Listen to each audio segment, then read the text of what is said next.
Greetings everyone, welcome to this new build guide. We're gonna take a look at the Spellslinger build. You can see my tier 16 gameplay going on in the background. That was my first tier 16 in this league. I'm solo self-found, which means that my gear might not be the best. Obviously the trading would immensely help, would probably double my DPS by this time, and even more effective life pool and everything else, all my defenses. But as you can see, we're quite strong as it is. And I did a Cyrus Awakener level 6 without any problem. And yeah, I don't know. Bossing is definitely the big minus on this build. Normally, but I see no problem right now. And if I was in Trade League, I would rip through every boss much faster than what I'm doing right now. The big pluses with this build is obviously its clear speed. You just click one button and everything dies, because Spellslinger automates the whole process of ED Contagion. And also you can run every map mod in the game, which means it's gonna help you immensely when you're trying to finish your atlas or even sustaining your atlas or maps in the end game. So with that said, without further ado, we are gonna go into the guide, guys. Let's take a look at the gear I'm having. I have some unique pieces that I would highly recommend. For example, the gloves are really good because it gives us 22 blight skills and it gives us some extra damage overall and something like that. Because we're using the spreading rot, which you get through the campaign, by the way, so you can just pick it up while leveling. It's spread wither, which is really nice because it boost all our other spells in this. Our Essence Drain, our Soul Rend, and our ED, and of course the Blight itself. So it's really good for both boosting and single target damage. So I have it in a spell totem here, and it basically works as a pseudo 5-link here. I put down my spell totem and it does shit ton of damage, honestly. Next we have I got lucky on this one. I managed to 6-link it also, and 4 off colors. It's not that hard this league because you can harvest craft it, and because we're evasion based, evade based and dodge based, this is really good. Honestly, the only thing is lacking is a life roll. So ultimately, if I had to choose, I would go with evasion and energy shield base. The reason why we need this much evasion rating is because, if we can go to our skill tree, it's because of escape artist is turning every 6 evasion on our body armor into 1 energy shield. Same way it's turning all the other way around for energy shield, which is really good. So if we have a really high energy shield helmet and a really high evasion rating body armor, that is gonna boost our overall survivability both through energy shield and evasion. So it's double dipping there, kind of. For the rest of the gear, we mostly just want well, high energy shield. We want evasion if we get one of those bases. There are good stats on. We want resistance and we want life. That's basically it, because there's not many stats that can boost our damage. There's a few boosts on jewelry where we can get on hunter and elder bases. We can get the chaos multiplier. Sadly, I do not have those. Of course, because it's hard to get something on solo self-found. If we want more damage, we would go with a much higher increased spell damage shield here. That would boost us a lot. But you can also go with 2 wands. If I go with 2 wands, I would go, that would probably boost my DPS by another 50% or something like that, if I have another one of these and put it in here. So that is something you can do if you feel like, well, I have enough survivability, which we really have. I can just, but I don't have one, so I'm using a shield instead, and it balances out my resistance and everything else. So it's a decent shield, but a spell damage would really help here. For my wand, I managed to craft this one. It's super easy actually. All you do is go back in the acts and get a wand that is between eye level 55 to 65, and just have it in your inventory, and then you use the harvest craft, which gives you chaos modifiers, and you pray that you get the +2 level of all chaos spell gems and the chaos multiplier. There's also one that turns you basically slam an extra chaos modifier, and because it is this low eye level, you're not gonna have any other chaos modifiers except chaos resistance, I believe, but you can block that by in the end before you actually do the slam with the harvest, by just putting up enough suffixes, because we are all looking for prefixes here. There's also on these ones you can roll is +2 level of all spell gems. If I can get all 3 of those mods, that would be so good. So I'm working on that right now. So this is doable on solo self-found. If you're in a trade league, you can basically just buy a better one. Yeah, I mean, you can probably buy a better one really fast. Obviously, I would like to have spell damage on this one also, because again, that would boost our damage immensely. So there's a lot of upgrade options here that we sadly don't need, or sadly don't have. We do need it.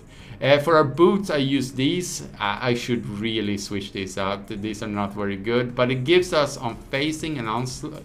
So on facing it gives us dodge, and on onslaught it gives us extra evasion, and because we're dodge and evasion based, it really helps us. Onslaught here and facing here, so it's only up when we're actually having our flasks up. So it's probably not gonna be up on long boss fights. So let's hope we kill them fast.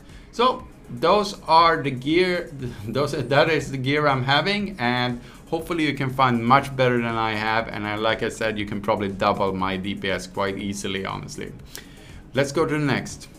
For the flasks, we are gonna use a bubbling divine life flask, and I always have staunching on it.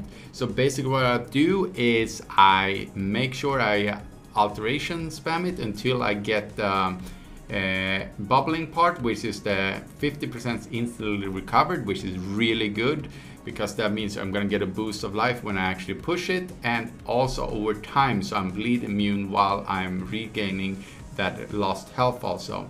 And I'm only looking for the bubbling at the beginning because it's really hard to hit both those mods, and then I go to the menagerie and I kill the beast, because they can also, you can craft any of these modifiers on the flask on there directly, but it needs to be one of the lower one. It needs to be the suffix part here, which is the bleeding mod, or the poison, or the freeze, or any of those.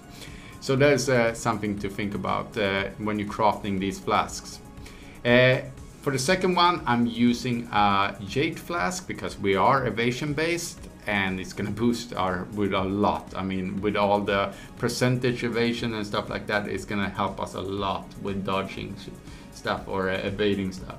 And I'm going with freeze immunity because if we open one of those boxes or there's enemies that can freeze us, that takes care of it. And increased duration is always nice. Make sure you do quality your flask also. It increases the duration of them.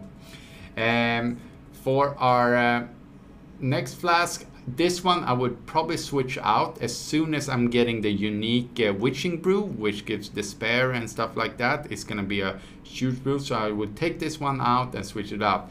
But I would honestly still keep the immune to poison. The other stats is not very important. Recharge when you take a critical strike. I should re-roll this one, honestly. But the poison is really good in this league. Before we had the Pantheon that took care of poison immunity. Now that is not the case. So I've noticed that you take quite a lot of poison damage in this game, which I've never noticed before because I've always taken the minor Pantheon. So I highly recommend going with this. For the next one is the Quartz Flask because it's facing and dodge. Again, we're dodge based, so really good here. Facing is really good to run through mobs. And I used increased movement speed here. You can also go curse immunity. Curse immunity would probably be a little bit better, but I just like that extra movement speed. And of course, for our Quicksilver, I just want as much movement speed as I possibly can, so I went with that. Those are my flasks. I would only switch out this one, the Onslaught one, for the Witching Brew as soon as I get it. Let's talk about the jewels. We're gonna take a look at our unique jewels first that I recommend. It's Spreading Rot, which is really good because our Blight then actually takes care of Wither stacks up to 15, which debuffed enemy, gives us extra damage, a lot of it. So I'm highly recommending this. It's especially good on bosses. And this also slows down the boss to minuscule speeds also. So it's very manageable to dodge everything. Also, I just got Thread of Hope here, and I highly recommend this one because that means you do not need to take these nodes, which basically it's a less energy shield, 30%, and less chance to block also, which helps us a little bit, but the energy shield is very good here. So that means we can take this one, and it needs to be a small one, because it needs to fit into this circle. We can only take the ones between these two lines. So we take this one, which is really good, chaos damage over time multiplier, and this one right here, which is dodge spell hits, really good. And with all the rest of dodge, we have so much. Honestly, we would probably take this one also, but I have no more points to be had, so I would probably pick this one later on also. For our normal jewels, we are gonna look for spell damage, which is ever applied to us. We're holding a shield, so this one applies to me. We also want a maximum life, and because we have, I would highly recommend you just craft with your harvest craft on your cobalt jewels, and you will get these sooner or later. You get so many crafts, so, and you can basically guarantee the maximum life rolls. Then otherwise, fill out your resistances. You can also have chaos damage, so you can also roll those if you want to. But I would recommend that you use the chaos harvest crafts for your wands instead. Or whatever else you want chaos modifier on. This is not super important to do it because there's so many other modifiers that can boost our damage. You can also get chaos multiplier in here. Again, I would not go for it. It's quite low compared to other gear pieces. I also went with cluster jewels here. I went with a medium one and a small one. It's not very good, honestly. I just have it. It boosts our survivability, and chaos +2 chaos multiplier is very good. So I took this one, and I just threw a few chaos on my medium cluster jewel, and I got lucky, I guess. I don't know. Lucky would be if I got 2 nodes, one here and one here. Then I could have just pathed easily. So again, you can boost your damage quite a lot by getting the right, well, large, medium, and then small cluster jewel sockets, because they are super strong. And this one, I don't know, probably should switch out these 3 points and put something else in here. And they're not super good. I should just re-roll the one I have here to something else. But I highly recommend to go with the life one. So you want the one with increased life and the one with chaos time over multiplier. Otherwise, those are all my jewels. I have all the jewels that I actually need, and the rest is just rare ones that I want to craft myself. For our skill gems we're gonna use in our main setups, it's gonna be Contagion, it's gonna be Soul Rend, and it's gonna be Essence Drain. All of these are gonna be connected with a Spellslinger. So all of them have its own Spellslinger, as you can see here. That means they're all gonna get activated as soon as we use an attack with a wand. So we need a wand, of course, to activate all our Spellslingers, and an attack, which is right here. We're using Frenzy here because it gives us Frenzy charges, and also I have it linked with other things. We will talk about that in a moment. But for our Spellslinger setup for Essence Drain, which is our main damage dealer here, is Void Manipulation, Spellslinger, Control Destruction, Efficacy, and Swift Affliction. These links are giving the most out of it, and I've been testing this all out in PoB. So no need to switch out anything here. You could also, I guess, if you have a red socket and you cannot get the right colors, then you can use Empower also to get some extra levels to this. For our Soul Rend is, of course, with Spellslinger, like all of that, Efficacy, and Control Destruction. If you want greater clear, then you can go for greater multiple projectile instead of probably Efficacy. And that is gonna boost, but I need a single target, and you can see already we have so much clear speed anyway, so it's not needed really. For a Contagion, we just want it with Spellslinger and increase area of effect. That leaves us with 64, so it's almost all our mana that is used up here. But it's good because we don't have any high damaging or high mana intensive skills to do. So it's fine to reserve that much. For our Frenzy, I linked it with Curse on Hit and Despair, because Despair is good for Chaos builds. We want that one to boost our damage, and we just stand there and throw one Frenzy at the boss, and it's gonna have Despair on it. As soon as I get the Witching Brew Flask, I'm gonna switch this out, so I'm gonna take out those. I have not decided what to put in there yet, but there's plenty of things that you could. For our gloves, it's Blight because of our rotten, this one. We are gonna activate it with Spell Totem. You can also self-activate it if you want. That means you're gonna have more damage, much more damage, because we're not using the totem. But it's such a convenience to put down the totem, and then you can just focus on running around. So I went with this one instead. I went with Swift Affliction and Fused Channeling because I had the links for it. It gave the same as all the rest, same bonus and stuff like that, and because it's channeling, it's gonna activate it anyway. And Control Destruction, really good.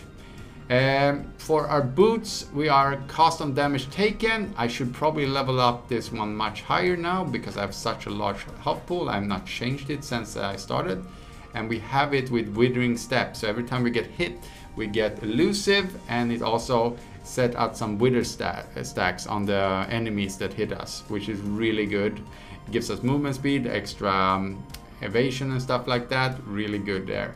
Flame Dash linked with Arcane Surge, so every time we Flame Dash here, so you can see here, it's activating our Arcane Surge. Make sure it's low enough level to activate with your Flame Arcane Surge. So I have it at 6 because that's the breakpoint anyway. I don't think I missed anything. So these are my setup, and honestly I've changed a lot around with the gems and the skill gems, and this is what I've come up with. I put a lot of thought into this, but if you have something else, please share it with the comments. For a passive tree, I saved some points. I know that other people are going chaos damage here, but it doesn't give us that much. I'd rather save the points for something else. And then I just went up here, picked up these nodes. Maximum life, really important here because we want to survive. You can also pick up these right here. It's a little bit, and I picked them up because it gives you actually a multiplier on the way over, and then yeah, the chaos damage give you something, but also chaos resistance. Without that, I would probably not have picked that one, but it's really good. So reduced mana reservation is really important. We pick it up right here, and we pick it up right here. Do not take the next node, it's not needed. It's completely waste of your passive points, so don't bother. Then I would highly recommend going some extra life here and evasion, because we are evasion based. And then I rushed actually to face acrobatics, but because I got this one now late into the game, I spec'd into this Thread of Hope later on. You do not need this one right now, but it's definitely gonna boost. And then I would not path to this one until I get this anyway. Then I would pick up this, and I would pick up this jewel socket, which I should probably do instead of the ones at the top. Jewel socket is really important because we want a certain amount of intelligence nodes right here around it. Some life, just going up here, really good damage over time with multiplier, really much damage boost right here. Then this ones, if you have no shield, then don't pick up these nodes right here. If you go and do a wand, which is more damage, then don't pick them up. But these ones are obviously king, so chaos multiplier, wherever you see chaos multiplier, that means really, really good. Then we are gonna pick up, well, if you go in cluster jewel, you always want to pick up these, because we are both energy shield and life, double dipping right here then into it.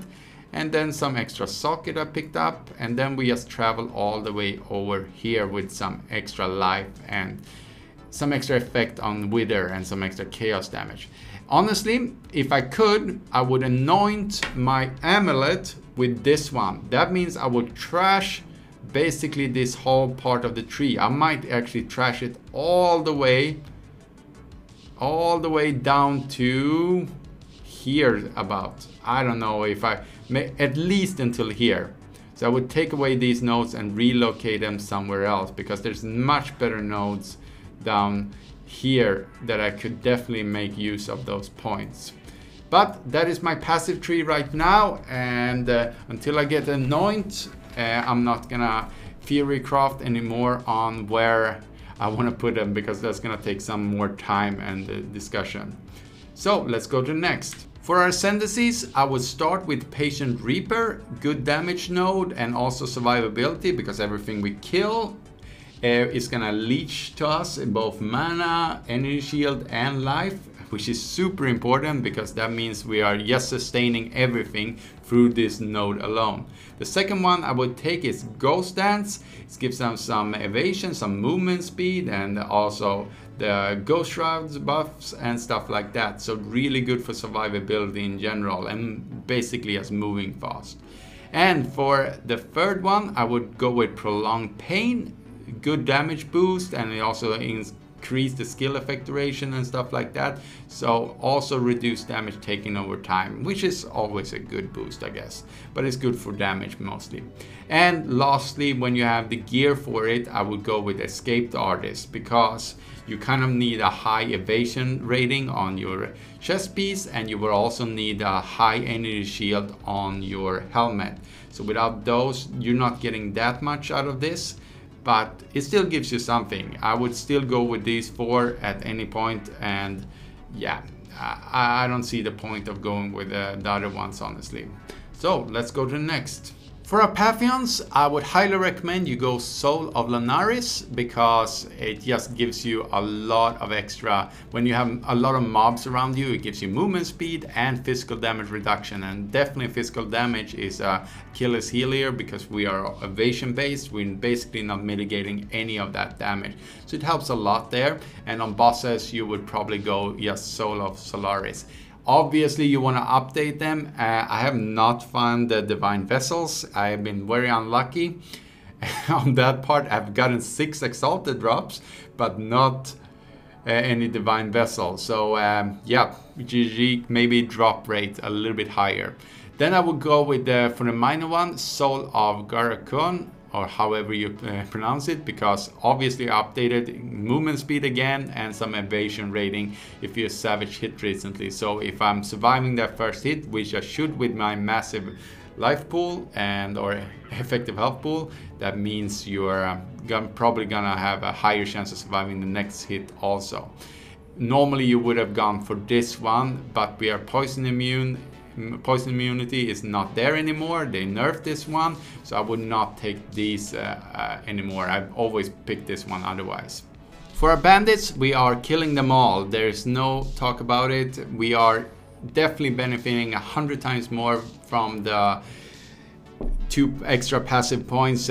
Even a Lyra, which will be our second choice, is super bad, because the mana we're gaining is not needed, and critical strike multiplier is not needed. The only thing is needed is the resistance, but honestly we have so much gear openness in this build, that means we are not gonna start from resistances anyway. So 2 passive points is definitely kill them all. And that's all I have for you. Thank you so much for watching through the video. If you have any questions, just leave them in the comment field below, and I will get back to you as soon as I can. And it would help immensely if you put a like on this video and subscribe to my channel for future things just like this. Have an awesome day, everyone.